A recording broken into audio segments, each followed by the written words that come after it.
Board is a statutory body, pure and simple. It is not a representative body of the Muslim community. ये high court का order है।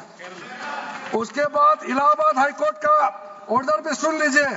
हाफिज Mohammad Zafar Ahmad versus UP central Sunni board of Waqf का judgment सुन लीजिए।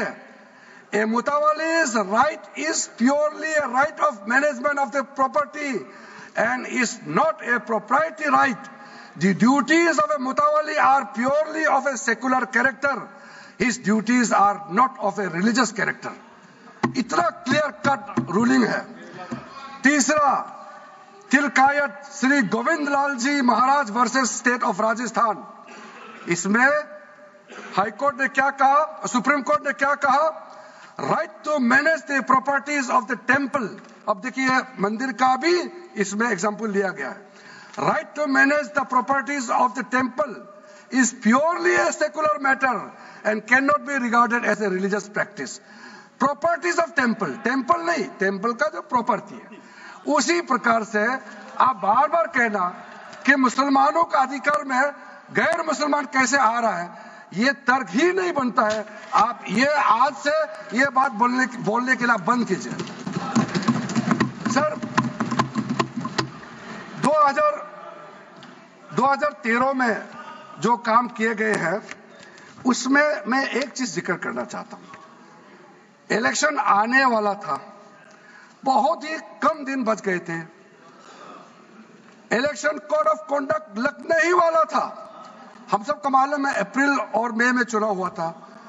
5 मार्च 2014 को उस समय का यूपीए सरकार ने 123 प्राइम प्रॉपर्टीज को जो housing and urban development ministry का तहत आता है उसको आपने दिल्ली वक्फ बोर्ड को ट्रांसफर कर दिया।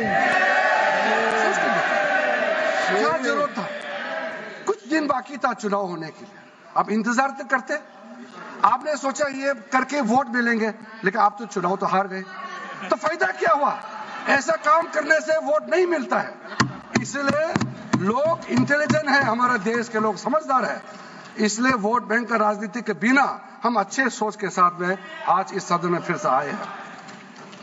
कुछ एनोमलीज है इस बिल में, तो इसको बदलना जरूरी था।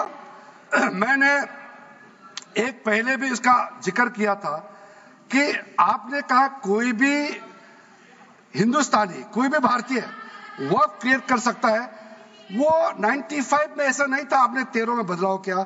उसको हमने फिर से 1995 का प्रावधान को फिर से रिवाइव करते हुए ये हमने जोड़ा है कि वक्फ वही क्रिएट कर सकता है जो मिनिमम 5 साल इस्लाम को प्रैक्टिस करता है। बहुत साफ शब्दों में प्रावधान रखा है। सर, जो वक्फ बोर्ड बने हैं हम उसको बहुत ही सेकुलर, इंक्लूसिव बनाना चाहते हैं।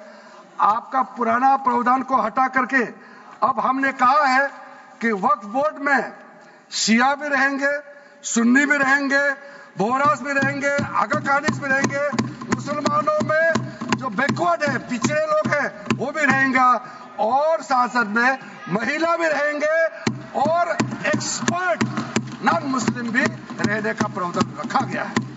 सब स्वागत करना चाहिए, इसको किसी को आपत्ति होने का कोई जरूरत नहीं है। उसके बाद सर मैं थोड़ा सा इसको विस्तार करके बताना चाहता हूं। मेरा ही खुद का एग्जाम्पल मैं देता हूं। मान लो मैं मुस्लिम नहीं हूं, लेकिन मैं माइनॉरिटी अफेयर्स मिनिस्टर हूं, तो मैं सेंट्रल वक्फ काउंसिल का चेयरमैन होता है। तो मेरे होने के बावजूद उसके बाद टोटल 4 नॉन मुस्लिम हो सकता है वक्फ बोर्ड, वक्फ काउंसिल में मेंबर, और उसमें मैक्सिमम 4 नॉन मुस्लिम के साथ साथ में 2 महिला कंपलसरी है।